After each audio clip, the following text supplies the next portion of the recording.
Hello guys, welcome back to Archive Rerun. Because in this upcoming update, we will retrieve one of the limited 5-star weapon selector. In this video, I like to talk about the best limited 5-star weapon that you should choose for the best operative that you have or you want to pull, for both beginner players and veteran players. The main DPS that will rerun in this upcoming version is Changing Ethereal Cloud, Haru Absconditus, and Katia Blue Ball. While for the support operative that will rerun is Acacia Kaguya, Mauxir Shadows, Tess the Magician, and Eatchel the Card.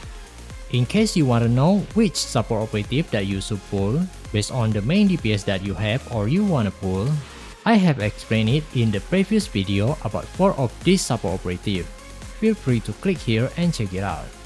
While for the signature weapon that will rerun in this upcoming version, the main DPS weapon is Anti-Evil Ward, 16 Psych, and Neptune Nova. While for support operative weapon is Pine Aurora, Alloy Truth, Eccentric Joker, and Blazing Fangs. I will start explaining for beginner players first. My first recommendation is, in case even after you pull for Lifer Infinite Sight, but you still feels like your account lack of main DPS operative, I will recommend you to pull for Katia Blue Ball, and use this 5-star weapon selector to give her her signature weapon Neptune Nova. Because among all of the rerun main DPS operative in that version, Katia Blue Ball is the best top tier main DPS that you can get. Also, Katia flexibility in combat when against mobs or boss can be really helpful in most gameplay. So by having her with her signature weapon, can really speed up your game progression as a beginner players. She can also very easy to use for beginner players due to her unlimited ammo, so you don't need to worry about the timing of reloading your weapon in the middle of a battle. Additionally, the way she can produce a high DPS output even though she can't deal crit damage can really ease your battle when using her, because you don't need to always aim at the enemy weak spot in order to maintain a high DPS. As long as your shot hit the enemy, it hit. Due to her ability to produce a high DPS without need to shoot at the enemy weak spot, make her able to deal with many kind of boss. Either it a boss that has shield, has destructible part, or even a boss that always hide its weak spot part to make you can't dealing crit damage. So, all of these reasons are enough, isn't it, for you to consider pulling for her and give her her signature weapon from this limited 5-star weapon selector. I wouldn't recommend Chensing and Haru Absconditus because both of them have begun to get power creep by some new operative, even though they still can excel against certain boss. For example, Chensing can still outperform others when against Hela, while Haru Absconditus can do the same when against Fiend Brother.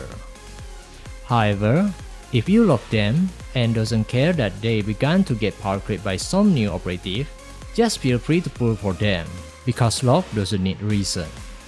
My next recommendation is, in case you lack of support operative, you can choose Alloy Truth as a support weapon. Because the way this weapon skill that only require the user to have a lot of HP and use support skill to fully activate the weapon skill, you can use this weapon to any submachine gun user, for example Lifer Wild Hunt or Mauxir Mel, to change them into a support operative. So the best part of this weapon is, you don't need to pull for Mauxir Shadows in order to utilize this weapon abilities. And the way this weapon can provide attack and crit damage amplifier can be really useful for shooting main DPS that can deal crit damage. For example, the beginner shooting main DPS operative such as Yao Winter Solstice, Penny Coronet, and Marian Swift. But in case your main DPS is Lifer Wild Hunt or Katia Blue Ball who already have her signature weapon Neptune Nova, pulling for Acacia Kaguya and give her her signature weapon Pine Aurora can be better than having Mauxir Shadows with Alloy Truth. Because Lifer Wild Hunt is a hybrid damage dealer between skill damage and shooting damage, while Katia can't deal crit damage. That's why Acacia Kaguya with Pine Aurora have more higher synergy with them. But keep in mind that Pine Aurora only have high synergy with Frost Elemental DPS, and you need to pull for Kaguya in order to fully utilize the weapon skill. So it will require more cost if you want this weapon to support your beloved wife Katia or Lifer. And my last recommendation is just keep it for now, bro. Because you can exchange with 30 weapon component one day to invest on your most favorite and strongest waifu who already have their signature weapon tier 1. That I will explain it in the next part. So if you are a veteran player, I guess that you must at least have one limited signature weapon for your most strongest limited operative. So in this part, I will only focus recommend which operative signature weapon is the best to upgrade into the second tier. So you will use this 5-star limited weapon selector to obtain 30 weapon component and exchange another copy of the limited signature weapon that you already have to upgrade it into the second tier. My first recommendation is Lifer Infinite Sight. But why? Why it sounds delightful? Yeah, because Lifer Infinite Sight is a main DPS that came out in Anniversary Update, we can already expect that she will come out as a very overpowered and hyper carry main DPS. Even if turns out she is not, someone will start complaining and the developer will buff her into a monster. So don't hesitate to pull for her and her signature weapon if you want a really good main DPS and cool looking waifu in your team. And after have her signature weapon tier 1, just use the 30 weapon component that you obtain from this thing to get another copy of her signature weapon for free and upgrade it to the second tier.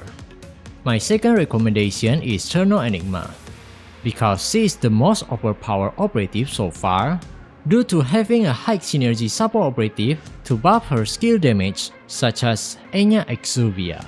So if you have her and her signature weapon tier 1, considering to upgrade it into second tier can really increase her damage output a lot and make her become a hyper carry for most gameplay and boss. As long as she doesn't meet Joseph Harden and Pi Purified, every enemies will meet their end real quick. My third recommendation is Katia Blue Bolt. I had explained it in the beginner section. To put it simple, she is also a top tier DPS like Cherno, but the difference, Cherno is a hybrid damage dealer who are more skill DPS focused, while Katia is a shooting DPS operative.